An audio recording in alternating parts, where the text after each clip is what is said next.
There's more vacant lots in the city of Detroit than there is land in Grand Rapids, which is the second largest city in Michigan. It's normal here in this community to hear gunshots. It's normal to see kids selling drugs. It's normal. When you get so accustomed to seeing trash on the ground or buildings that are decaying, when you see people who are not working, who are not employed, that's really discouraging. People want desperately to see hope, but don't see a lot of hope.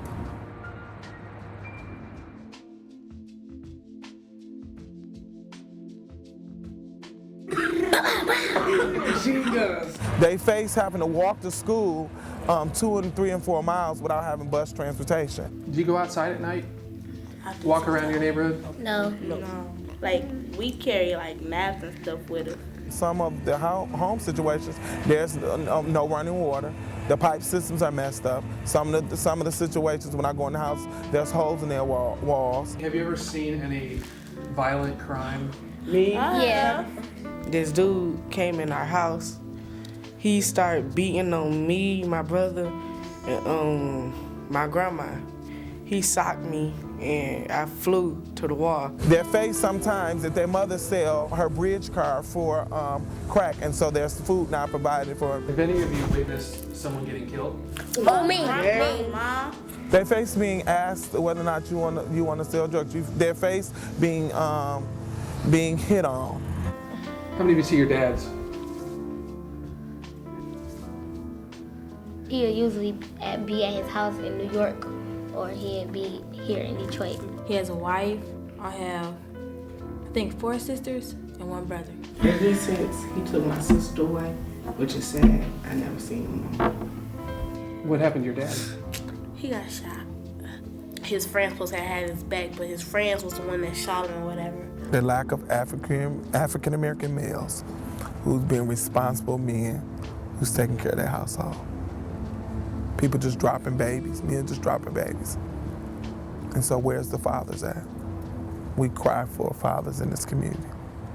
I think there's a lot of misconceptions that people who live here have brought their own fate upon themselves, that we all can just pick ourselves up by our own bootstraps, and if you just worked a little harder, then you could make it. And that's not true. There's forces that are much more strong at work here that do not allow people to just pull their bootstraps up. When I think about the statistics in this particular community of high school graduates, it brings tears to my eyes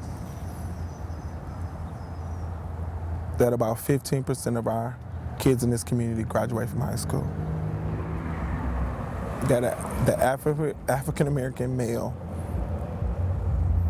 population here, majority do not have a high school diploma. And for me to be an African American male, that brings tears to my eyes. Because where's the hope for us? Tony McDuffie and Mark Van Andel live and work full-time in Central Detroit, 4 blocks west of I-75. Their mission is to help young people become fully devoted followers of Christ who are empowered to be leaders in their communities through tutoring, Bible studies, financial literacy, and basic job skill training. They've dedicated their lives to building relationships in the community, face-to-face, meeting people where they are. Like John. John is among more than 150,000 school-aged children in Detroit. He's a 13-year-old 8th grader who lives in the central part of the city. The middle school John's been going to for the past 2 years recently closed, so now he travels twice as far to get to school every day. So basically, when you get out of school, the school bus brings you here. Yeah, they drop you off, and then you have to walk another mile to get home. Exactly. And so in the middle of winter, January rolls around. And that's going to be the worst part. What's your grade point average? My overall grade point average is a 3.78. So do you like school? I love school. What do you struggle with? Peer pressure. Basically. Like, people get me to fight, and I'm not like a fighting person, and they like get me to fight and stuff, and I just walk away. And then they say I'm a chicken or whatever. I'm like, you a chicken. You the one that wants somebody to fight. Where your cluckers? It's funny. He is a well-rounded young man who is eager and destined to do something great. When I grow up, I want to be a physician, which is also known as a doctor. I want to be 3 types of doctors. I want to be an anesthesiologist, a neurologist, and a radiologist. You have a good one. You haven't seen your dad since you were 2. And when I met him, when I did see him, he looked like a stranger to me. So I really didn't have no type of clue what he was, who he was. Do you remember him at all? Like, I have a picture that I look at from time to time, but I really don't talk to him, like talk to him. Last time I spoke to him was when I was 10 years old.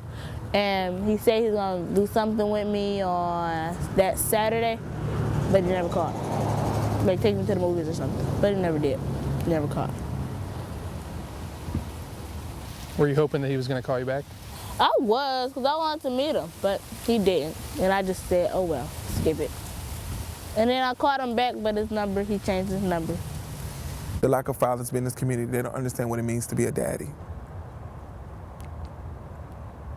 That's why we have parents, women on welfare, because no fathers are taking care of their kids. They're either in jail, or they're hanging out on the street, or they just don't understand there was no fathers in their life to show them how to be a father or to be a man and provide for their family.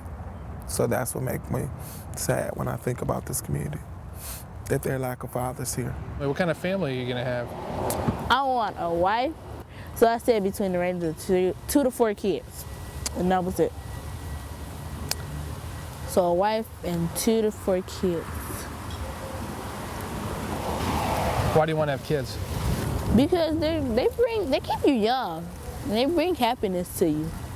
Like, if I have a little girl, I'm gonna treat her like a little princess. She's gonna be a little princess and stuff. It's gonna be fun. That's what I think.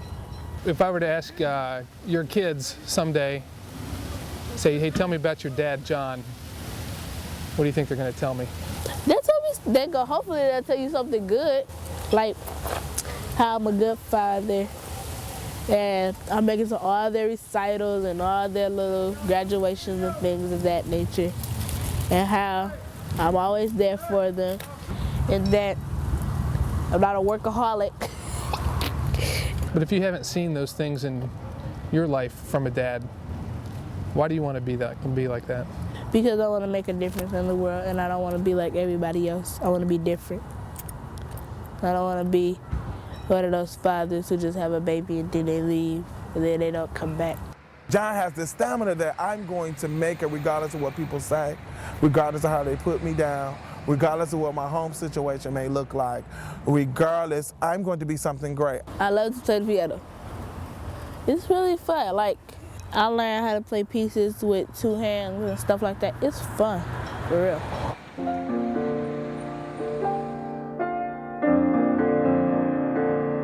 So I started playing when I was about 8 or 9, and I've been playing ever since.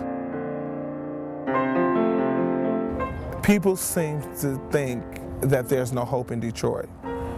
And I see by the things that we do, this small organization, that we're providing hope and opportunities for people in this community. I see people created by God who oftentimes don't get a chance to be who God created them to be because of things that are stacked against them. So to invest in the people who are here doing the work is critical, so that we can multiply ourselves into the lives of young people and adults here. No. Well, next week, I need you to bring your homework here so we can work on it, okay?